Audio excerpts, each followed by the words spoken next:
Hey, what's going on, everybody? Welcome to the very first God of War episode on Boundary Break, a show where we basically take the camera anywhere we want to try to find secrets and new discoveries to some of our favorite games. This episode was directed by Speclizer, which means that he got all of the footage and gave me the gist of what to talk about, so I am essentially just the narrator of his episode. So thank you so much, Speclizer, for the donated footage. It really helps us out over here, you have no idea. But with that said, let's get started and see what he found. So first I want to go over the main menu. The first thing I want to mention is that Kratos is standing outside the camera's view at all times, even if you don't pick the new game option. And that's a little bit interesting because you would think that maybe he'd get called out. But no, surprisingly, a whole lot is not called out here. Also, the map for the main menu is rather large, which is not a typical thing for any main menu. In fact, there's even details you wouldn't expect to see, like these two boats. Yeah, that's right, I said boats, plural. So there's one that's over by Kratos, and then as we take the camera all the way down this river, going through all this geometry, you can find another boat at the other end of the river. And here's what the very edge of the map looks like. It just kind of stops. It's weird. And also for the menu, I suppose it's a good time to show off some of the game's billboarding. Which again, if you haven't watched the show before, this is when an object follows the camera's position, which is typically a sprite. And here are some unused trees that are under the main menu that get culled out if you get too close. And none of them use billboarding, so funny enough, there's some resources here that are saved with the billboarding trees, only to have these trees eat up some resources that are not billboards. Anyways, here's a zoom out of the main menu.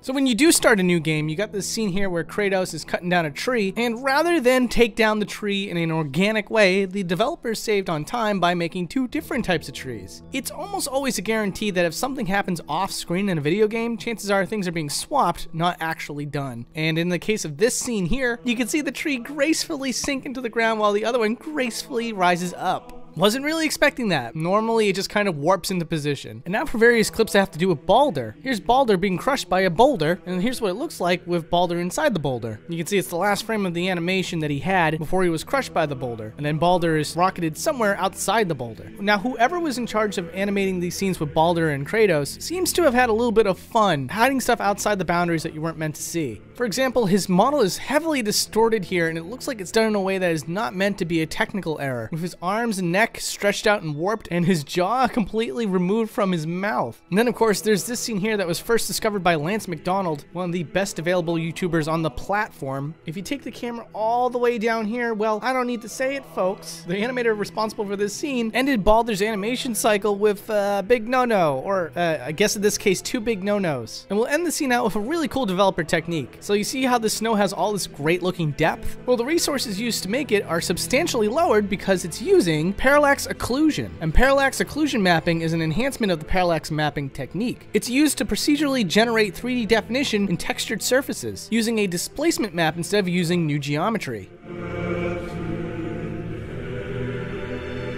So over here's the first encounter with Mimir. Now normally you don't get a full view of these three here, and here's the reason why. In truth, they're all kind of floating off the ground. And although there's clearly one of them out of the group that is way shorter than the others, they're all placed at sort of the same height, and that is to give the player a better view of them. And funny enough, when the scene is just about over, all three of them start walking away, and as they do, they sink into the ground. And it's almost like a Looney Tunes cartoon where all three of them are underneath the ground at this point, and it's at that point when all three just very swiftly drop. And then we're going to talk about Mimir's head. Now, normally the scene plays out like this, with the camera panning away and then showing Mimir's head roll across the ground. But to see that from another angle shows you that it's just kind of swapped out. In fact, for a few moments, Mimir has two heads, but you can also see the exact moment in which his head is swapped out for the model that has no head.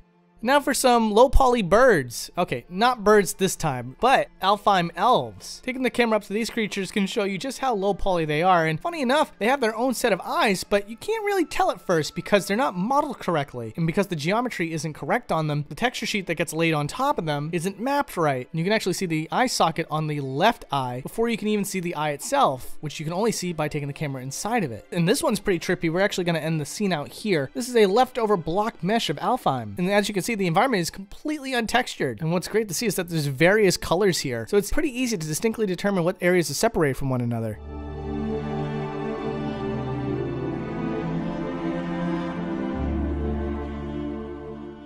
Okay, let's actually talk about birds this time, and surprisingly, even in God of War, you can't escape seagulls, man. It's seagulls and crows that are in almost every single video game. But yeah, we're gonna take a look at the seagulls in God of War, and as you can see here, taking the camera inside of its eyeball shows that it has an eye socket for some reason. It has multiple layers, in fact. So if we look at it slowly, you can see all the different layers of geometry that's going on with the eye. It's very strange. And then the viewer wants to see the hammer at a different angle, because it's a massive set piece that normally is way bigger than your character. So to see it pulled back like this can almost give it a look like it's a regular hammer. But what's really interesting too is that as the hammer drops, a new map is being loaded in. And while we're up here, I can also give you a zoom out of the dead giant.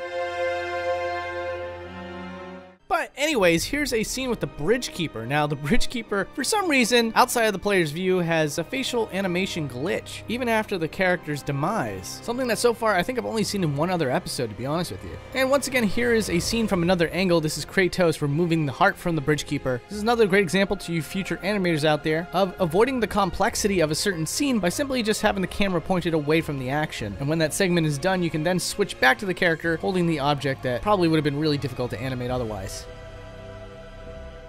Here's a close-up of the 3D model of Zeus. It's kind of interesting because as you get closer, you can see all the angles of the face that's normally very well masked in the clouds. But even more interesting than that is that if you take a look inside of the model, you can see that he has little cloud teeth. It's a little difficult to spot, but these jagged edges here do represent the teeth that you normally can't see. And then you have this giant bird over here that you never get to see up close. So how about you take a guess at what we're gonna do here? Yeah, of course, we're gonna take a good close look of him. The bird seems to have really interesting eyes. Again, a detail that you would never really be able to see. And very surprisingly, there's a fully modeled tongue inside, which pretty much indicates at this point that this bird probably was meant to be seen up close at a certain point. I mean, the fact that there's so much detail to the bird already probably should have indicated that to us, because you just saw what a normal model looks like when it's almost always far away. So it's pretty easy to speculate that there's probably a scrap scene here. Now this is going to get a little bit trippy, but here's a zoom out of the realm between realms. Moving the camera around various places here is going to give you a good indication of how this all was pulled off. But even more interesting than that, there seems to be a sky dome that's completely unused for this scene. Well, not completely unused, it's just not used in this scene in particular. This is the main sky dome center.